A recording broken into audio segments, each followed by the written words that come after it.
भिखारी बना दामाद। मथुरा नामक गांव में कृष्णा बोलकर एक व्यक्ति को गौरी नाम की लड़की रहती है। उसकी शादी लक्ष्मण बोलकर एक लड़के से होती है। लक्ष्मण बड़ा ही दिखावेबाज था, हर चीज को बड़ा चढ़ाकर दिखावा करता था। ऐसे ही रहते हुए शादी होने के बाद कुछ दिनों बाद में त्योहार आने से कृष्णा अपने दामाद और लड़की को अपने घर ले जाने के लिए दामाद के घर आता है। उसके बाद वो दामाद के माँ बाप को सब कुछ बताता है। वो सब सुनकर लक्ष्मण, मामा जी, मुझे अपने व्यापार में बहुत काम है, इसलिए आप गौरी को लेकर जाओ, मैं त्योहार में आ जाऊंगा, ऐसा कहकर बाहर चला गया। इससे कृष्णा कुछ देर वहां रहकर अपनी लड़की को अपने साथ लेकर चला जाता है। उसके बाद त्योहार नजदीक आने से दिखावेबाज लक्ष्मण सोचता है कि एक घोड़ा लेकर ससुराल जाऊंगा, तब सब लोग वहाँ पर दामाद जी करके इज्जत करेंगे। सोचकर घोड़ा किराए पर देने वाले के पास जाकर एक घोड़ा किराए पर लेता है और साथ में ही एक कपड़े की दुकान से एक महंगा ड्रेस, पेटे वाले टोपी को भी किराए पर लेता है। उसके दूसरे दिन वो नए कपड़े पहनकर और उस घोड़े पर चढ़कर वो टोपी पहनकर ससुराल जाने के लिए निकलता है। पर वो जिस घोड़े पर था वो बहुत ही जिद्दी था। घोड़ा रहने के कारण वो 2 कदम आगे चलता तो 4 कदम पीछे चलता था। उतना ही नहीं, वो रोड छोड़कर खेतों में भी चले जाता था और लक्ष्मण को परेशान करते हुए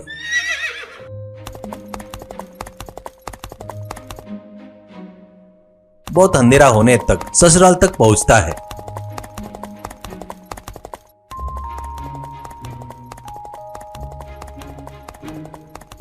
वो देखकर घोड़े से लक्ष्मण, क्या रे निकम्मे घोड़े, तूने ये क्या कर दिया पता है क्या? इतने रात में वो भी लोग सो रहे समय पर आए तो मेरी सुंदरता, मेरे ठाट बाट, मेरे घोड़े को, कपड़े को कौन देखेगा? छी, सब तेरे कारण हुआ है। चल सुबह तक गांव के बाहर के धर्मशाला में जाकर सोकर सुबह ही ससुराल में बड़े ठाट से चलेंगे, कहकर घोड़े को लेकर उस धर्मशाला की तरफ जाता है।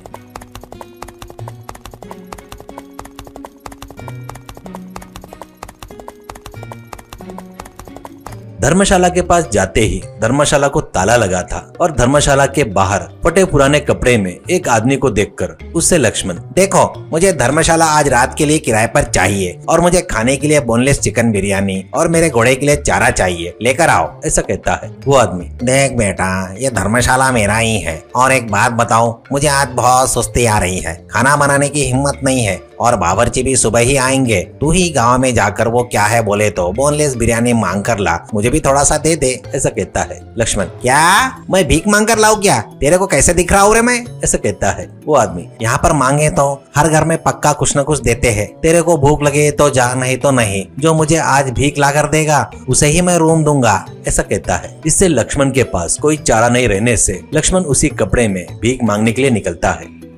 उसको देखकर, अरे क्या है, इन कपड़ों में भीख मांगने जाएगा क्या? भीख तो देंगे नहीं और पीटेंगे और भगा देंगे। ये ले मेरे कपड़े पहन और वहाँ पर रखा है ना वो कटोरा लेकर जा। माँ जी, दांत नहीं है माँ जी, चिकन बिरयानी वो भी बोनलेस है, तुम्हारे घर में तो दो माँ जी, तुम्हारे घर पर मुर्गा बनकर पैदा होकर तुम्हारा कर्जा चुकाऊंगा माँ जी, करके जोर से चिल्ला, वही ला कर देंगे, ऐसा कहता है। तो इससे धर्मशाला वाला आदमी और लक्ष्मण दोनों कपड़े बदल लेते हैं।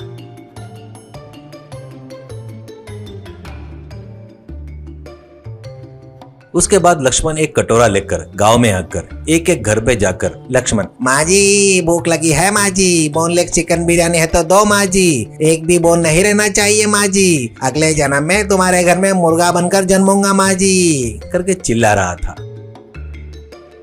ऐसे थोड़ी देर चिल्लाता है तो उसको भीख मांगने में थोड़ा एक्सपीरियंस आ जाता है। ऐसे सभी घरों में जा रहा था तो एक एक जन घर में जो भी था वो दे रहे थे। वो सब देखकर मन में लक्ष्मण, मैं तो सोच रहा था कि भीख मांगकर खाने वाले के पास खाना नहीं रहता, पर इनको इतने सारे प्रकार के सब्जियां मिलते हैं क्या? कैसे भी हो, आज गांव भर मांग कर पक्का बोनलेस चिकन खाकर ही रहूंगा, गांव में गारंटी के साथ कोई न कोई बिरयानी बनाया ही होगा, करके और जोर जोर से चिल्लाने लगता है। ऐसे वो बगैर देखे ससुराल में भी घर के सामने आकर, चिकन बिरयानी दे दो माँ जी, बोनलेस होगा तो दे दो माँ जी, करके चिल्लाता है। बस वो आवाज पहचान कर लक्ष्मण की सासू माँ फटाफट बाहर आती है। दामाद के हुलिये को, पहने हुए कपड़ों को, हाथ में वो भीख मांगने वाले कटोरे को देखकर आश्चर्य से जाकर लड़की और पति को बुलाकर लाती है। वो लोग भी लक्ष्मण का भेष देखकर आश्चर्यचकित हो जाते हैं और उसको अंदर ले जाते हैं। उसके बाद सभी लोग मिलकर लक्ष्मण को क्या हुआ करके पूछते हैं तो लक्ष्मण, मैं नए कपड़े पहनकर घोड़े पर बड़े ठाट वाट से निकला था, पर रास्ते में चोर लोग ने मेरे कपड़े लेकर मेरा घोड़ा छीन लिए, इसलिए फटे हुए कपड़े पहनकर आया हूँ और मैं उन चोरों को नहीं छोड़ूंगा। सुबह होते तक मेरे कपड़े मेरा घोड़ा आ जाएंगे, ऐसा कहता है। इससे वो लोग लक्ष्मण को अच्छे कपड़े देकर बदलकर आओ कहते हैं। बाद में उसको घर में बोनलेस चिकन बिरयानी खिलाते हैं। इसके बाद सब लोग सो जाने के बाद आधी रात को वो धर्मशाला के पास जाता है तो वहां पर वो आदमी, घोड़ा, कपड़े कुछ भी नहीं था। वो देखकर लक्ष्मण, छी, मामा घर पर आया तब उनके साथ आ जाता था तो कोई लफड़ा नहीं होता था, फालतू का दिखावा करने गया तो ससुराल में अपमान हो गया और तो और कपड़े और घोड़ा भी चोरी हो गए। डायरेक्ट अगर यहीं पे आता था तो चिकन बिरयानी यहीं पर खाता था। छी छी, ये तो मेरे साथ होना ही था करके दुखी होता है। फिर अपने ससुराल वापिस चला जाता है।